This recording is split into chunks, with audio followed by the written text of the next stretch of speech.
जय मसीह की हिंदी बाइबल स्टडी इस चैनल में आपका स्वागत है।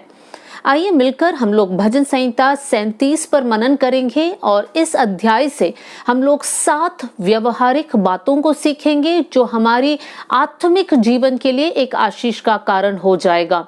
7 प्रैक्टिकल टिप्स या 7 practical points to live a godly life. आज हम लोग भजन संहिता 37 के कुछ आयतों पर हम लोग मनन करेंगे। सबसे पहली बात हम लोग भजन संहिता 37 और उसकी पहली आयत में पढ़ सकते हैं।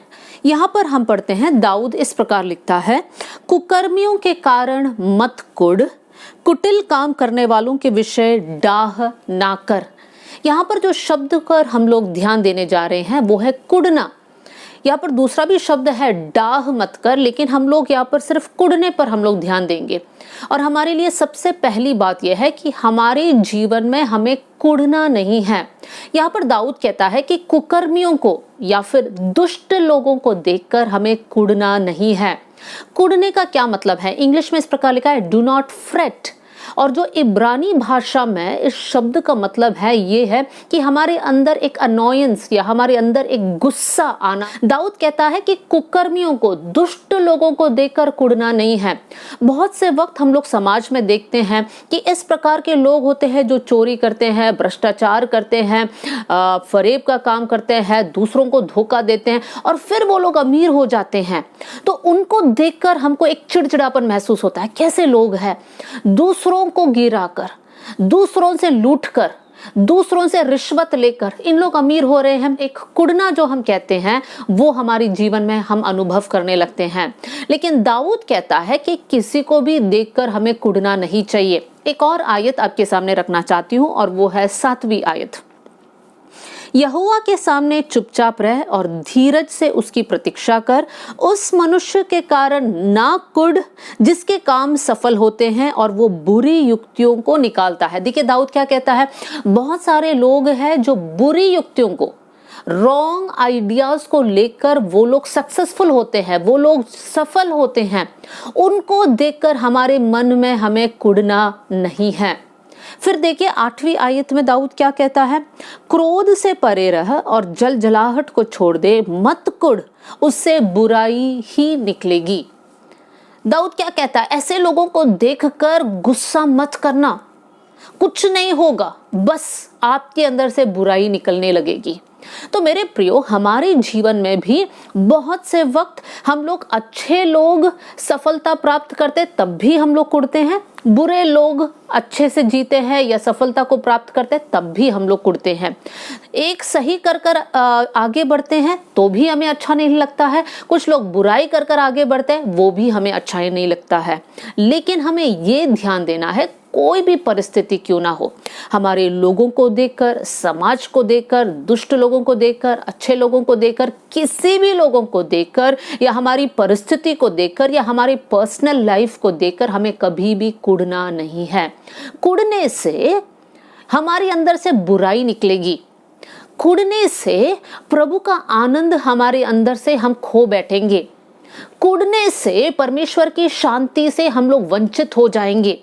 और वचन में लिखा है कि परमेश्वर का आनंद हमारा दृढ़ गढ़ है, परमेश्वर का आनंद हमारा बल है, हमारा ताकत है। और अगर हमारे अंदर ही इतना गुस्सा और चिड़चिड़ापन और दूसरों को देखकर एक जलन और एक कुढ़ना है, तो हमारे अंदर कहाँ पर परमेश्वर के आनंद होगा, कहाँ से हमारे अंदर ताकत होगा? फिर हम लोग आत्मिक जीवन में पराजित होते जाएंगे। और इसलिए दाऊद यहाँ पर कहता है कि हमें कुढ़ना नहीं है। जब भी लोग आशीषित होते हैं, जब भी लोग जीवन में आगे बढ़ते हैं, हमें परमेश्वर को धन्यवाद देना है। लेकिन जब लोग रिश्वत लेकर आगे बढ़ते हैं, भ्रष्टाचार करके आगे बढ़ते हैं, बुरे काम करके आगे बढ़ते हैं, तब भी हमें कुढ़ना नहीं है, क्योंकि एक परमेश्वर है जो सबका न्याय लेगा। तो उस समय पर जो सही है वो प्रकट होगा और जो गलत है वो प्रकट होगा। लेकिन उनको देखकर हमारी आत्मिक जीवन में हम क्यों पीछे हटे? उनको देखकर हमारी शांति और हमारे आनंद को हम क्यों खो बैठे? तो सबसे पहली बात है, हम किसी को देखकर कुढ़ेंगे नहीं। दूसरी बात पर हम लोग ध्यान देंगे और वो है भजन संहिता 37 और उसकी 3री आयत। यहाँ पर इस प्रकार लिखा है, यहोवा पर भरोसा रख और भला कर, देश में बसा रह और सच्चाई में मन लगाए रह। यहाँ पर जो बात पर हम लोग ध्यान दे रहे हैं, दूसरी बात यह है, यहोवा पर भरोसा रखना है। किसी भी बात की जरूरत हो, किसी भी चीज की आपकी जरूरत हो, सबसे पहले हमें यीशु का नाम लेना है, हमारा भरोसा परमेश्वर पर होना है। 2-3 आयत को मैं आपके सामने रखना चाहती हूँ, उसकी 12वीं आयत को मैं पढ़ना चाहती हूँ। दुष्ट धर्मी के विरुद्ध बुरी युक्ति निकालता है और उस पर दांत पीसता है। दुष्ट क्या करता है? अच्छे लोगों पर गंदी गंदी बातों को सोचकर उन पर हमला करने की कोशिश करता है। उस समय पर भी अच्छे लोगों को क्या करना है? अपना भरोसा परमेश्वर पर रखना है, ये समझना है कि परमेश्वर मेरा शरण स्थान और ढाल है, परमेश्वर मुझे इन बुरे लोगों से बचाएगा। आगे हम देखते हैं 14वीं आयत वर्स 14 में, दुष्ट लोग तलवार खींचे और धनुष चढ़ाए हुए हैं ताकि दीन दरिद्र को गिरा दे और सीधी चाल चलने वालों की वध करे। यहाँ पर कुछ दुष्ट लोगों के बारे में कहा है कि वो लोग तलवार निकाल के रखे हैं, वो लोग धनुष और तीर लेकर खड़े हैं ताकि दीन दरिद्र लोगों पर हमला करे, ताकि सीधे चलने वाले लोगों को गिरा दे। मेरे प्रिय भाई बहनों, हम उन लोगों में से होंगे जो दीन और दरिद्र है या जो सीधे चाल चलने वाले लोग हैं। और आप देख रहे हैं कि लोग हमारे खिलाफ बुराई कर रहे हैं, ऑफिस में हमारे खिलाफ बातें चल रही हैं, समाज में लोग हमारे बारे में बुरी बुरी बातें बोल रहे हैं, जबकि हम सीधाई से चलना चाहते हैं। तो यहाँ पर हमें याद रखना है, हर एक परिस्थिति में हमें क्या करना है। अपनी सफाई देने मत जाना, लेकिन परमेश्वर पर भरोसा रखना। जो परमेश्वर पर भरोसा रखते हैं वो सियोन पर्वत के समान है जो कभी टलता नहीं है। मेरे प्रियो, जिनका भरोसा परमेश्वर पर है, परमेश्वर उनका मुंह काला होने नहीं देगा। परमेश्वर हमारे लिए कार्य करेगा, परमेश्वर हमारा न्याय चुकाएगा। तो हर एक परिस्थिति में हमारा भरोसा सिर्फ और सिर्फ परमेश्वर पर होना चाहिए, हमारी ताकत पर नहीं, हमारे काबिलियत पर नहीं, हमारे टैलेंट्स पर नहीं, but our trust should be in the Lord Almighty. हमारा भरोसा सिर्फ परमेश्वर पर होना चाहिए। आगे हम लोग देखेंगे, उसी आयत में हम देख सकते हैं भजन 37 का 3री आयत का दूसरा भाग में। पहले हमने देखा यहोवा पर भरोसा रख और भला कर। यहाँ पर वचन में लिखा है, लोग बुरे होंगे, लोग झूठे काम करते होंगे, लेकिन हमें क्या करना है? हमें भलाई ही करना है। हम जानते हैं कि परमेश्वर भला है। भजन संहिता 136 में लिखा है, यहोवा भला है और इसलिए हमें उसकी धन्यवाद करना है और उसकी करुणा सदा की है। हम जानते हैं परमेश्वर भला है, उसमें कोई डाउट नहीं है। और जब परमेश्वर भला है, हमें भी भले कामों को करना है। जहां कहीं हमसे हो सकता है दूसरों की मदद करना है। हो सकता है वो लोगों को हम जानते भी नहीं होंगे, लेकिन ऐसे लोगों को हम देखते हैं जिनको मदद की जरूरत है, तब वहां पर हमें आगे कदम को बढ़ाना है। हम लोग वो दृष्टांत को जानते हैं जहां पर यीशु मसीह वो दयालु सामरी के बारे में बताता है। एक इंसान घायल होकर पड़ा है क्योंकि डाकुओं ने उसको मारा है, पीटा है, अधमरा कर रोड पर छोड़ा है। वहां से पहले एक याजक जाता है, वो उसकी मदद नहीं करता। फिर एक लेवी जाता है, वो भी उसका मदद नहीं करता है। फिर तीसरा हम देखते हैं एक सामरी जाता है। सामरी उस समय पर तुच्छ लोग थे, तुच्छ माना जाने वाले लोग थे, लेकिन वो रुककर इस घायल इंसान को ट्रीटमेंट देता है, उसको सराय में लेकर जाता है। वहां पर भी वहां लोगों से कहते कि इसकी इलाज करो, मैं आपके लिए जो पैसे देना है वो दे दूंगा। देखिए, ऐसे हमें बनना है। कैसे हमें बनना है? ऐसे लोग हमें बनना है जो अपने पड़ोसी से प्रेम करते हैं। और पड़ोसी से प्रेम करने के विषय में ही यीशु मसीह ने इस दृष्टांत को कहा है। इसका मतलब है वो लोग जिनको हम जानते हैं उनकी भी मदद करना है, जिनको हम नहीं जानते हैं उनकी भी मदद करना है। लोगों के बीच में कभी भी भेदभाव नहीं करना है। अगर प्रभु ने मुझसे प्रेम किया है तो मेरी जिम्मेदारी बनता है कि मैं भी सभी से प्रेम करूं, मैं पक्षपात ना करूं, मैं प्रभु से दूर ना जाऊं, लेकिन हर समय मैं ये सोचूं कि कहां पर मैं मदद करूं। चाहे मुझे हानि भी उठाना पड़े, मुझे ये समझना है प्रभु ने मुझसे प्रेम किया, जब मैं बुरी थी, जब मैं पापी थी, उस समय ही प्रभु ने अपना प्रेम मुझ पर प्रकट किया। इसलिए मेरी भी जिम्मेदारी यह है कि मैं दूसरों को अपना प्रेम दिखाऊं। प्रभु का प्रेम मुझ में से बहना है। आगे हम देखेंगे उसी आयत में क्या लिखा है। फिर हम देखते हैं उसके लास्ट के कुछ शब्द है, सच्चाई में मन लगाए रखना। किस पर हमारा मन लगना है? सच्चाई पर। वचन में लिखा है यीशु ही मार्ग, सत्य और जीवन है। यीशु मसीह कौन है? सत्य है। और यहाँ पर लिखा है सच्चाई पर मन लगाना। तो हमारा मन किसके ऊपर होना चाहिए? यीशु मसीह पर होना चाहिए। उठते बैठते चलते समय, हर समय पर हमारे मन में ये सोच होना चाहिए कि हम प्रभु यीशु मसीह के बच्चे हैं। यीशु मसीह सच्चाई के राह पर चला और हमारे लिए एक आदर्श बनकर रहा कि हमें भी सच्चाई के मार्ग पर चलना है और हमें सच्चाई पर ही मन लगाना है। मेरे प्रियो, दिन भर हम कौन सी बातें सोचते रहते हैं? बहुत सारी सोशल मीडिया में बातें होती है, बहुत सारा न्यूज़ है, बहुत सारे वीडियो क्लिप्स आता है जो हमारी भलाई के लिए नहीं है, लेकिन हमारे एक टाइम वेस्ट के लिए हम हो जाता है वो देखते देखते। क्या उन सारी बातों पर हम लोग मन लगाते हैं? क्या हम सोचते हैं कि हम कैसे दिखते हैं, कैसे हमारा अपीयरेंस है, कैसे होना चाहिए, ये सारी बातों पर हमारा मन है? या फिर हमारा मन प्रभु यीशु मसीह पर है? जीवन में आशीषित होना है, प्रभु यीशु मसीह को अपना जीवन का एक प्रायोरिटी बना दीजिए। Let God be the centre of your life.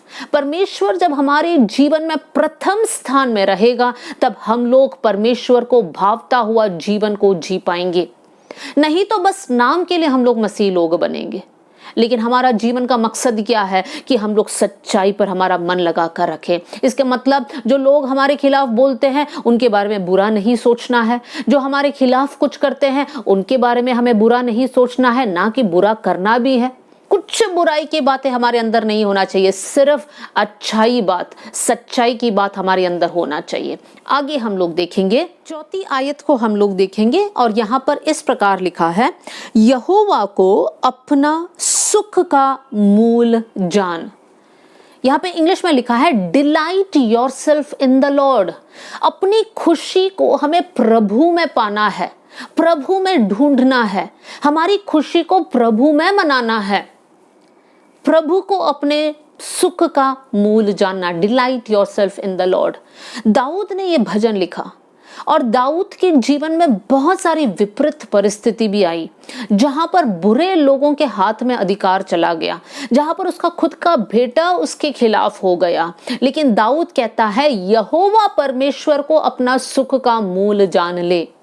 मेरे प्रियो, जब प्रभु हमारा सुख है, जब परमेश्वर में हमारी खुशी को हम ढूंढते हैं, तब हम लोग शिकायत नहीं करेंगे, तब हम लोग अलग अलग बातों के लिए कुड़कुड़ाएंगे नहीं। आज हमें सोचकर देखना है, हम शिकायत ज्यादा करते हैं या परमेश्वर में आनंद मनाते हैं। हमारे पास ताकत है, वो ताकत को लेकर हमें कुड़कुड़ाना और शिकायत करना नहीं है, लेकिन वो ताकत को इस्तेमाल कर कर परमेश्वर में हमें आनंदित होना है, परमेश्वर में हमें मगन होना है। मेरे प्रिय भाई बहनों, आज हम लोग ऐसे एक टाइम में रहते हैं जहां पर हमारी खुशी बहुत अलग अलग बातों में लगी है। हमारे पास इंस्टाग्राम है, ट्विटर है, व्हाट्सएप है, फेसबुक है, इतनी सारी मीडिया है। हम लोग उसको इस्तेमाल कर सकते हैं, इस्तेमाल करने में कुछ गलत बात नहीं है, लेकिन सही बातों के लिए। अगर आप YouTube देख रहे हैं तो प्रभु की बातें देखिए। अगर उसी में हम लोग कॉमेडी देखते हैं, उसी में हम लोग गंदे मूवीज देखते हैं, तो परमेश्वर हमारा सुख नहीं है। कितनी सारे प्रभु की बातें, परमेश्वर के प्रचार, गाने और अन्य अन्य बातें हैं जो हमें प्रभु में बढ़ने के लिए हमें उत्साहित करता है। उन बातों को देखिए। उसका मतलब है हम परमेश्वर को अपना सुख का मूल जान रहे हैं। हमारा जीवन में कुछ भी हो, हम प्रभु को पहला स्थान दें। हमारे घर में एक शादी हो तब भी प्रभु पहला स्थान में होना चाहिए। हमारे घर में एक मृत्यु हो तब भी हम प्रभु को ही महिमा देना चाहिए। उस दुख के समय पर भी हमें प्रभु से कहना है, प्रभु हमारे जीवन में दुख है, हम झेल नहीं पा रहे हैं, लेकिन हमारा भरोसा आप पर है। अय्यूब जैसा कहता है, प्रभु ने दिया और प्रभु ने लिया। प्रभु की नाम की महिमा हो करके बोलने का हिम्मत हमारे अंदर होना चाहिए। वो हम तब बोल सकते हैं जब परमेश्वर हमारा सुख का कारण है, जब परमेश्वर हमारे लिए सब कुछ बन जाता है, तब हम ऐसी बातों को बोल पाएंगे। मेरे प्रिय भाई बहनों, जीवन में हर एक पल आप किस में सबसे ज्यादा समय बिताते हैं ये चेक कर लीजिए, वो आपका सुख है। लेकिन हर एक चीज करने से पहले अगर आप प्रभु के नाम लेकर मेहनत करते हैं, परमेश्वर का नाम लेकर एक एक कदम आगे बढ़ते हैं, उठते बैठते समय आप धन्यवाद परमेश्वर बोलकर अपना काम करते हैं, तो निश्चय आप परमेश्वर पर अपना मन को केंद्रित करके रखा है। तो मेरे प्रिय भाई बहनों, परमेश्वर हमारा सुख का मूल होने पाए। आगे हम लोग छठवीं बात पर देखेंगे और वो है आयत 5, अपने मार्ग की चिंता यहोवा पर छोड़ दे।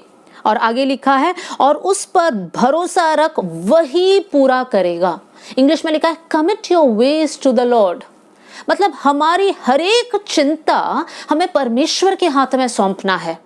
परमेश्वर अच्छा परमेश्वर है, परमेश्वर भला परमेश्वर है। प्रभु हमारी हानि के लिए कुछ नहीं करेगा। जब हम हमारी चिंताओं को प्रभु के हाथ में दे देते हैं, परमेश्वर वहां पर हमारे अंदर शांति देगा और हमारे जीवन में कार्य करेगा और हमारे जीवन में जो कुछ चाहिए परमेश्वर सही समय पर प्रदान करेगा। लेकिन हम हमारी चिंताओं को प्रभु के हाथ में देना ही नहीं चाहते हैं। हमारी चिंताओं को लेकर हम बैठ जाते हैं। हम सोचते हैं इसमें क्या करें, क्या ना करें, कैसे करें, कैसे बढ़े, क्या बोले, क्या ना बोले, यही चिंता में हम लगे रहते हैं। हमारे बच्चों के बारे में चिंता, हमारे फ्यूचर के बारे में चिंता, हमारे बैंक बैलेंस के बारे में चिंता, हमारे कर्ज के बारे में चिंता, बीमारी के बारे में चिंता, हर जगह चिंता है। वचन में लिखा है कि तुम चिंता करके अपने जीवन का एक घड़ी भी बढ़ा नहीं सकते हैं, तो चिंता क्यों करते हैं? वचन में यीशु मसीह ने साफ साफ कहा है कि हमें चिंता नहीं करना है। तो अगर प्रभु ने कहा चिंता नहीं करना और अगर हम चिंता करते हैं तो वो एक पाप है, क्योंकि हम प्रभु की आज्ञा को नहीं मान रहे हैं। तो यहाँ पर वचन में हमने क्या सीखा? दाऊद कहता है अपना चिंता प्रभु के हाथ में दे दो। जो भी आपकी चिंता है, अगर आपको ऐसा लगता है कि आपके घर में आपके बच्चे आपकी बात नहीं मान रहे, गलत राह में जा रहे हैं, प्रभु से कहिए, घुटने टेकिए और हर दिन प्रभु के सामने रोइए और प्रभु से बोलिए, प्रभु ये बच्चे आपके दिए हुए दान हैं, ये बच्चे गलत राह में ना जाएं, इनको मैं आपके हाथ में सौंप रही हूँ, प्रभु जी आप इनको चलाना। मैं कहूं आप उनके लिए बहाने वाले एक एक आंसू बाद में उनके जीवन के लिए आशीष हो जाएगा। हो सकता है आज वो लोग रास्ता भटक कर चल रहे हैं, लेकिन कल प्रभु उनको वापस परमेश्वर के पास लेकर आएगा। कैसे लेकर आएगा? क्योंकि आपने वो चिंता प्रभु के हाथ में दिया है और आप प्रार्थना कर रहे हैं। लेकिन अगर आप सोचकर बैठेंगे, सलाह लेकर बैठेंगे, कुछ नहीं होगा। इसलिए जो भी आपका चिंता का कारण है, हो सकता है आपका पारिवारिक जीवन में टेंशन्स है, हो सकता है आप डिवोर्स पर आकर खड़े हैं और आप डिवोर्स करना नहीं चाहते हैं, प्रभु के हाथ में सौंप दो और हर दिन प्रार्थना करो, समय निकाल कर प्रार्थना करो, रो रो कर प्रार्थना करो। परमेश्वर वहां पर आपके लिए कार्य करेगा।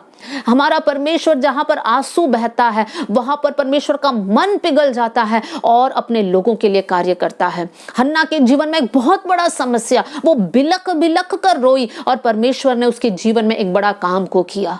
मेरे प्रियो, हजीरा प्रभु के सामने रोती हैं और परमेश्वर उनके लिए कार्य करता है। जिन्होंने भी प्रभु के सामने आंसू बहाया है, परमेश्वर ने उनके लिए अद्भुत काम किया है। तो आज चिंता छोड़कर प्रभु के सामने बैठकर हम आंसू बहाए। जो भी आपकी चिंता है, परमेश्वर उसके लिए जरूर कार्य करेगा। आइए हम लोग आखिरी बात को देखेंगे और वो है आयत 7। यहां पर हम पढ़ते हैं, यहोवा के सामने चुपचाप रह और धीरज से उसकी प्रतीक्षा कर। उस मनुष्य के कारण ना कुड़ जिसके काम सफल होते हैं और वो बुरी युक्तियों को निकालता है। हम लोग सिर्फ फर्स्ट लाइन पे फोकस करेंगे। 7वीं बात क्या है? चुपचाप रह और धीरज से उसकी प्रतीक्षा कर। मेरे प्रियो, चुपचाप रहना और हमारे अंदर धीरज के साथ इंतजार करना, ये दोनों बातें हमसे होता ही नहीं है। देखिए मेरे प्रियो, कभी भी हम ऐसे कर सकते हैं कि चुपचाप बैठे रहे, प्रभु आप मुझसे बात करना, कर कर हम प्रभु की उपस्थिति में बैठे रहे। थोड़ी समय हम बैठते ही हमको लगता है नहीं ये काम है, वो काम है, ये देखना है, वो करना है, ये कॉल करना है, ऐसे खाना बनाना है, बहुत सारे विचारे हमारे अंदर आता है। लेकिन वचन में लिखा है चुपचाप रह।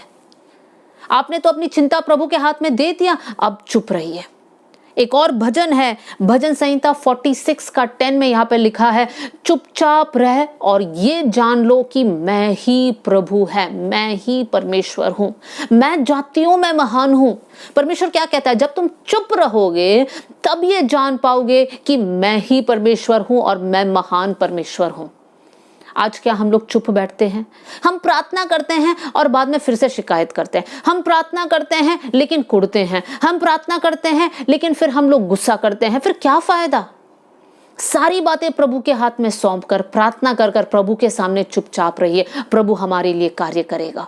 फिर हम देखते हैं प्रभु के सामने उसी आयत में, धीरज से उसकी प्रतीक्षा कर। धीरज मतलब पेशेंस होना चाहिए हमारे अंदर। इसलिए भजन संहिता 40 में दाऊद इस प्रकार कहता है, मैं उस आयत को पढ़ना चाहती हूँ। मैं धीरज से यहोवा की बाट जोता रहा और उसने मेरी ओर झुककर मेरी दुहाई सुन ली। मेरे प्रियो, दाऊद दुहाई देता है और कहता है कि मैं धीरज के साथ परमेश्वर के सामने इंतजार किया। आपके प्रार्थना के बाद इंतजार करना सीख लीजिए। बहुत से वक्त मेरा और आपका प्रार्थना का जवाब तुरंत हमें नहीं मिलेगा, लेकिन हमें इंतजार करना पड़ता है, हमें बाट जोड़ना पड़ता है। वो एक बहुत मुश्किल समय है, लेकिन अगर उस समय पर हम परमेश्वर के कार्य के लिए इंतजार करेंगे, परमेश्वर हमारे जीवन में अद्भुत कार्य करेगा। हम लोग यशायाह की किताब में पढ़ सकते हैं, जो प्रभु पर बाट जोते हैं या जो परमेश्वर पर इंतजार करते हैं, वो नया बल को प्राप्त करेंगे। वो उकाबों के समान उड़ेंगे। वो लोग चलेंगे, वो लोग दौड़ेंगे और थकित और श्रमित नहीं होंगे। मेरे प्रियो, इंतजार करने के बहुत सारे फायदे हैं। इंतजार किए बिना हमारे जीवन में कुछ नहीं होगा। आज हमने प्रार्थना किया, प्रभु सामर्थ्य से भर देना, प्रभु तेरे सेवकाई में इस्तेमाल करना, तो कल प्रभु इस्तेमाल नहीं करेगा। प्रभु बोलेगा, बेटा तू वेट कर, तू इंतजार कर, तू एक ट्रेनिंग पीरियड से होकर जा, तब परमेश्वर अपनी नाम की महिमा के लिए हमें इस्तेमाल करेगा। तो हमें इंतजार करना सीखना है। तो मेरे प्रिय भाई बहनों, हम प्रभु से ये प्रार्थना करें, प्रभु इंतजार करने के लिए एक बल और शक्ति आप मुझे देना।